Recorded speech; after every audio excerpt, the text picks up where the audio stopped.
દેવભૂમિ દ્વારકા જિલ્લામાં દુષ્કાળના દાખલા વચ્ચે હવે ખેડૂતો આર્થિક સંકટમાં સપડાયા છે।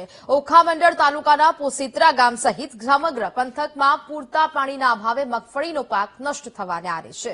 વરસાદ ખેંચાવાને કારણે ખેડૂતો અડદ, તલ, જુવાર અને મગ જેવા અન્ય ખરીફ પાકોનું વાવેતર પણ કરી શક્યા નથી।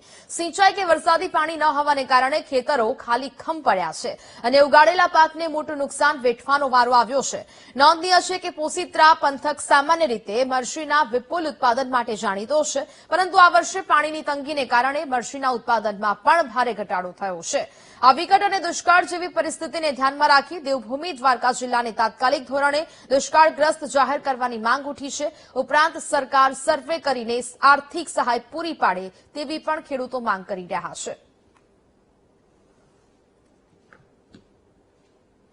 એક માસ પહેલા વરસાદ થયો હતો, પણ એવો ખાસ વાવેતર કરી શકાય તેવી પરિસ્થિતિ પણ નહોતી, પણ છતાંય વરસાદની આશાએ અમે વાવેતર તો કરી ગયા છીએ। પણ અત્યારે એક માસ થઈ ગયો, છતાંય માંડવી વાવી છે, તલ વાવ્યા છે, એવું બધું વાવેતર કર્યા છે, જુવારું છે, અને એ બધું તો હાવ એમ સમજી લ્યો કે એક માસની અંદર એને પાણી જે જોઈ નથી તલાવડા ભરાણા, અને જે પાણી દેવાના હોય તેનો સમય વયો ગયો છે, અને અત્યારે એક માસ ઉપર વહી ગયા છતાંય હજી કોઈ વરસાદના કોઈ એંધાણ નથી, અને એવી કોઈ પરિસ્થિતિ હજી દેખાતી નથી કે હવે આ મોલમાંથી અમે કઈ પાકમાં ફાયદો કરી લઈએ કે અમારા ખર્ચા પણ ઉભા થાય।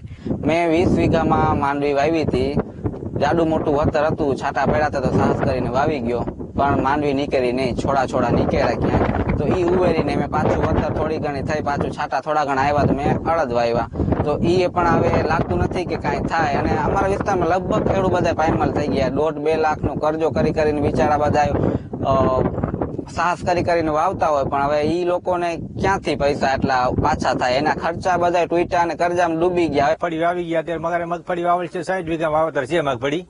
આમાં નથી પાણીની વ્યવસ્થા, કે નથી તરાવડામાં, કઈ નથી કુવા, ભગવાન ભરોસે છે। અત્યારે વરસાદ થાય તો એમને આશરો થાય, પણ વરસાદ થાય તો એમને કઈ નિષ્ફળ જાય એમ છે બધું અમારો કઈ થાય એમ છે જ નહીં। અત્યારે કઈ વસૂલાત કઈ જડે એમ નથી, અત્યારે વરસાદ થાય તો અમારો પાકતા ફેલાઈ ગયો સમજી લ્યો। અત્યારે માંડવી સિવાય કયો પાક હોય? બીજો અડદનું છે પાક, અડદનું બહુ જાજો નથી, અડદનું 40% જેવો વાવેતર હશે, બાકી